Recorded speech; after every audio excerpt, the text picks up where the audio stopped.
10 Memorable Moments in United Nations History. In honor of the 70th anniversary of the founding of the United Nations, take a look back at some of the most memorable moments in its history. Universal Declaration of Human Rights adopted, 1948. A man looks at one of the first documents published by the United Nations, the Universal Declaration of Human Rights. Credit: 3 Lions. From its earliest meetings, the UN General Assembly sought to ensure that atrocities on the scale of those that occurred during World War II would never happen again. On December 10, 1948, the Assembly adopted the Universal Declaration of Human Rights, which built on the principles of the UN Charter and served as a roadmap to safeguarding the rights of all individuals throughout the world. Eleanor Roosevelt, widow of U.S. President Franklin D. Roosevelt, led the drafting committee and was recognized as the Declaration's guiding force. First full-fledged peacekeeping force deployed,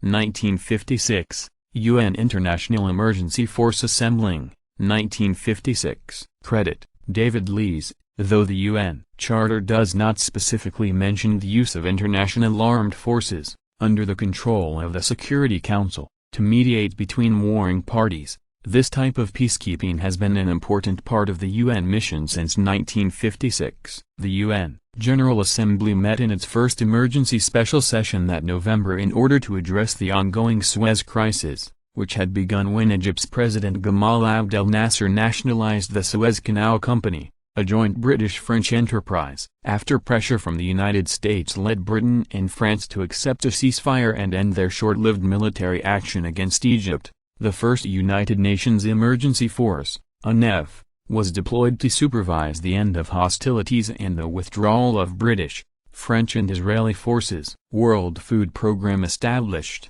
1961, World Food Programme Distribution Center in Pakistan, near the border of Afghanistan. Credit: Chris Hondros. In 1960, U.S. President Dwight D. Eisenhower proposed to the UN General Assembly that a workable scheme should be devised for providing food aid through the UN system. The following year, the Assembly approved the establishment of the World Food Programme, WFP, on a 3-year experimental basis. The WFP got off the ground immediately, however, providing urgently needed food supplies to the victims of a 1962 earthquake, Iran, and Hurricane, Thailand, as well as to some 5 million refugees resettling in Algeria. Today, though there are still some 805 million starving people in the world, the efforts of the WFP have helped that number fall by more than 100 million in the past decade. As of 2014, the program provides food to some 90 million people every year,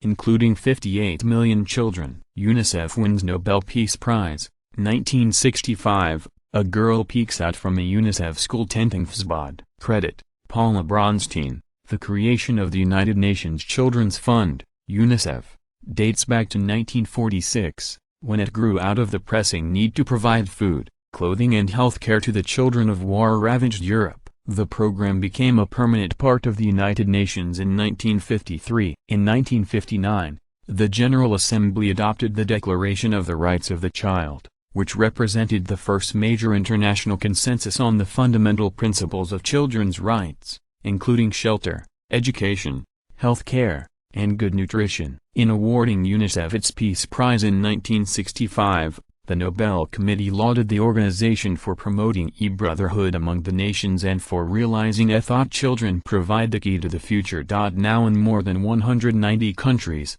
UNICEF remains the world's leading organization for children. Treaty on Non-Proliferation of Nuclear Weapons, 1968. Britain's Foreign Secretary Michael Stewart signs the Treaty on the Non-Proliferation of Nuclear Weapons at Lancaster House, London, watched by the Soviet Ambassador, L., and the U.S. Ambassador, R. July 1, 1968. Credit: Jim Gray. Keystone, the UN's first resolution, adopted way back in January 1946, focused on peaceful uses of atomic energy and the elimination of weapons of mass destruction. Although this landmark treaty, approved in June 1968, ultimately did not stop nuclear proliferation, it represented a major success for advocates of arms control, especially coming in the middle of the Cold War. and set a precedent for international cooperation on the issue. Since then, nuclear-armed nations such as South Africa and Kazakhstan have voluntarily agreed to give up their atomic weapons,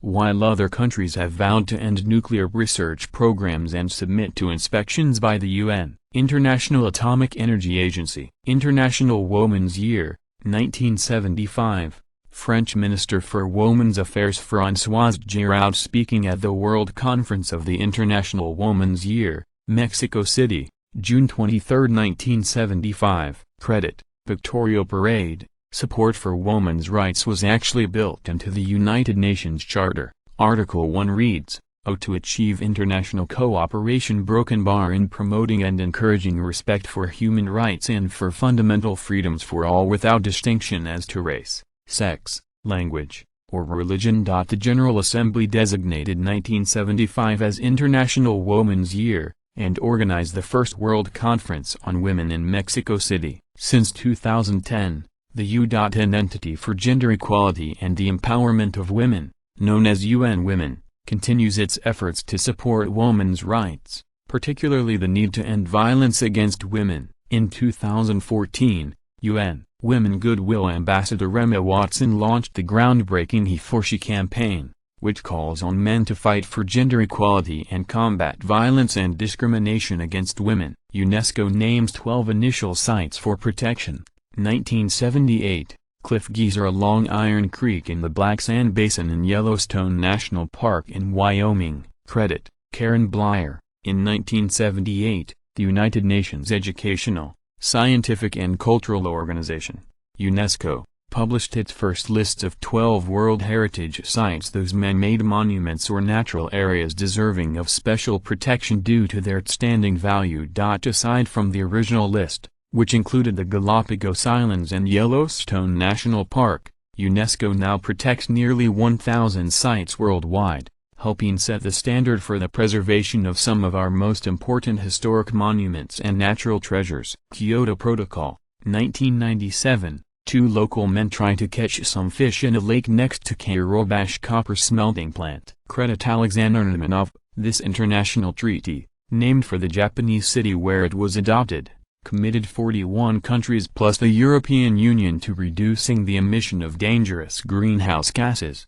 including carbon dioxide, into the atmosphere. Called by many the most significant environmental treaty in history, its success would be hampered by the fact that three major carbon-emitting nations, China, India and the United States, do not abide by the protocol. In 2012, participants voted to extend the Kyoto Protocol until 2020. And pledged to create a new climate change treaty requiring all greenhouse gas-producing countries, including those not bound by the Kyoto Protocol, to limit and reduce their emissions. Declaration of Commitment on HIV/AIDS, 2001, United Nations Secretary-General Kofi Annan, background second from left, holds an AIDS memorial quilt during opening ceremonies of the United Nations three-day session on AIDS June 25, 2001 in New York City. Credit, Spencer Platt. Since 1996, UN efforts to combat acquired immunodeficiency syndrome, AIDS, and its cause, the human immunodeficiency virus, HIV, have been coordinated by the Joint United Nations Programme on HIV/AIDS, representing some 10 other UN system agencies. In June 2001, a special session of the UN General Assembly adopted this Declaration of Commitment, which laid out specific national targets and global actions aimed at reversing an epidemic that had caused boundless suffering and death worldwide. Today, UNAIDS remains the leading advocate for global action against HIV/AIDS. In mid-2014, the program's report showed the lowest levels of new HIV infections so far this century, 2.1 million, as well as a drop of some 35% in AIDS-related deaths since 2005. First ever UN Emergency Health Mission, 2014, a health worker wearing a protective suit is sprayed down as he joins members of the Médecins Sans Frontières Ebola Treatment Center. Credit, Selu Banani. To combat an unprecedented Ebola epidemic in West Africa, including nearly 30,000 people infected and 11,000 killed, the United Nations established its first ever emergency health mission, The UN Mission for Ebola Emergency Response, UNMEER, in September 2014, the temporary mission provided financial, logistical and human resources to the hardest-hit countries of Guinea, Liberia and Sierra Leone, in an effort to bring the number of Ebola cases to zero. UNMEER closed in July 2015, turning oversight of the UN Emergency Ebola Response over to the World Health Organization, WHO.